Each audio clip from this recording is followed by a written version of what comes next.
Anies sudah bertugas 5 tahun di Jakarta, Mas. Bisakah ditunjukkan kebijakan Anies yang intoleran? Bisakah ditunjukkan kebijakan Anies yang diskriminatif? Bisakah ditunjukkan kebijakan Anies yang tidak memayungi semua? Bisakah ditunjukkan kebijakan yang mencerminkan pandangan-pandangan partisan? Jangan bertanya masa depan, Mas. Tanya rekam jejak, Mas. Oke? Loh, saya bisa jawab ke Anda gini, Mas Ayo, saya akan jadi bapak bagi semua. Itu kan akan semua, Mas. Lah saya sudah ya. Itu yang saya jawab tadi. Kalau saya menjawab, Anda menanyakan masa depan, saya bisa menjawab yang buat Anda merasa keluar ruangan ini lega. Cocok bang ini. Oke? Apa? Karena omongan dia sesuai dengan kemauan saya. Oke? Omongan dia sesuai kemauan saya. Anda jangan tanya masa depan. Siapapun bisa membual di depan Anda tentang masa depan. Anda tanya, Pak Anies, kenapa kebijakan Anda itu kemarin A, B, C, D, F, G? Nah, saya bisa tunjukkan di Jakarta, indeks demokrasi terbaik, toleransi terbaik, bahkan kohesivitas. Ini studinya oleh Nanyang State University, Nanyang Technological University. Di Jakarta itu tidak ada polarisasi, yang ada kohesivitas. Yang ada polarisasi di mana? Sosmed. Tapi di masyarakat tidak ada. Oke? Tidak ada.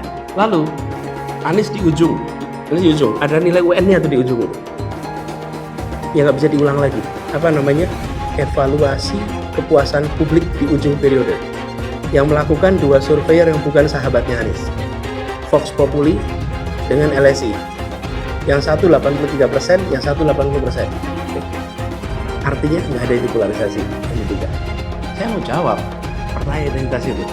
Bagi siapapun yang menuding Anies intoleran, Anies tidak bersahabat pada minoritas, Anies diskriminatif, itu adalah persepsi yang diciptakan di tahun 2017. Itu saya sempat lihat di beberapa lokasi di mana itu ada bendera-bendera Partai Nasdem, ada spanduk kecil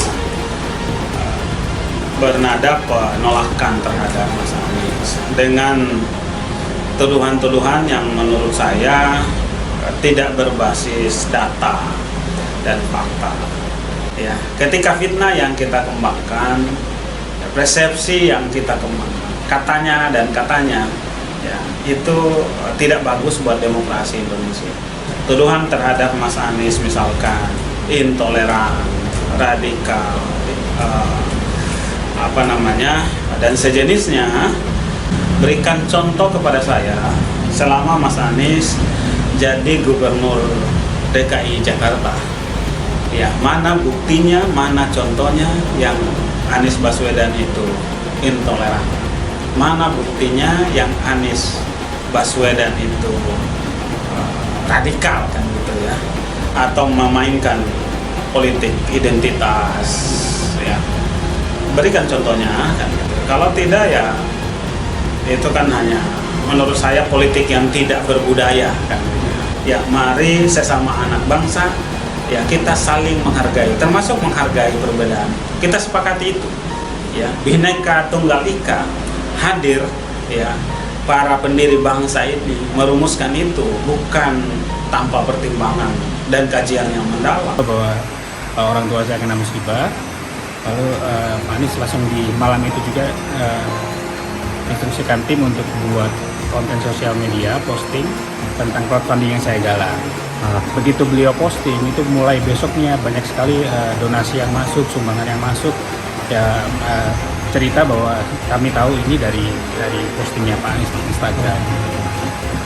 Jadi sebenarnya nggak ada bantuan yang beliau memberikan tunai nggak, tapi dari situ sih menurut kami sudah sangat membantu sekali karena dari awalnya kita bangunnya sederhana, kita jadi bisa mendirikan rumah ibadah plus rumah.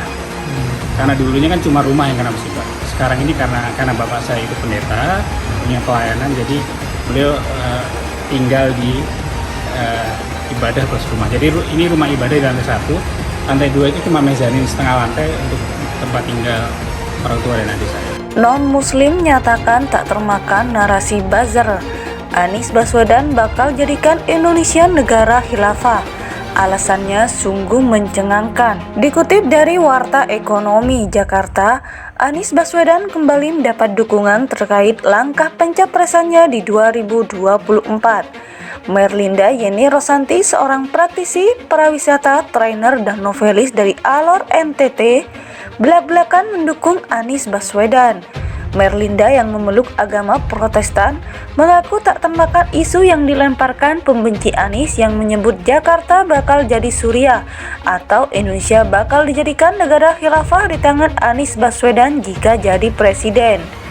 Enggak, jujur saya tidak takut karena saya melihat sosok Anies dari pertama kali saya kenal di 2011 sampai saat ini 2023, tanda-tanda itu tidak ada, ujar Merlinda saat bincang bersama pemerhati pendidikan Indra Karismiaji di kanal YouTube Laman TV, dikutip Rabu 8 Maret 2023. Menurut Merlinda, sangat mudah membantah tudingan miring tersebut, yakni dengan melihat rekam jejak Anies selama menjabat dan memimpin.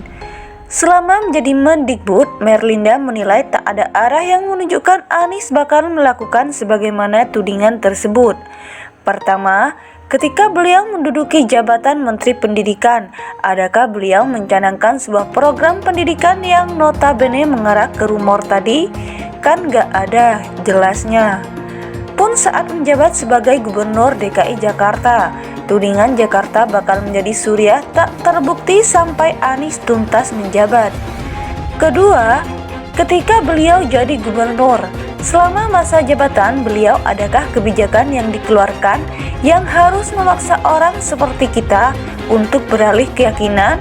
Kan gak ada, tambahnya. Lebih lanjut, Merlinda mengaku sudah sejak lama mengenal sosok Anies yang mana ia terlibat langsung dalam beberapa kegiatan yang diinisiasi oleh Anies sendiri. Untuk diketahui, Anies dikenal sebagai aktivis pendidikan, mengingat gebrakannya menginisiasi Indonesia Mengajar dan beberapa kegiatan lainnya. Kegiatan tersebut yang juga diikuti oleh Merlinda. Saya ikutin Pak Anies dari beliau masih rektor di Paramadina. Kemudian beliau juga menjadi Menteri Pendidikan dan Kebudayaan. Saya dalam beberapa kegiatan juga berjumpa dengan beliau. Saya juga terlibat dalam kelas inspirasi yang juga digagas oleh beliau, jelasnya. Karenanya, dengan pengalaman mengenai Anies seperti digambarkan tadi, Merlinda menilai sosok Anies banyak melahirkan kegiatan dan hal positif untuk Indonesia. Anies dinilai olehnya sebagai perwakilan anak muda yang bisa membawa Indonesia ke arah yang jauh lebih baik. Jadi, ada banyak hal yang saya lihat sangat positif dan beliau adalah perwakilan anak muda Indonesia yang santun, cerdas, dan banyak lagi, ungkapnya.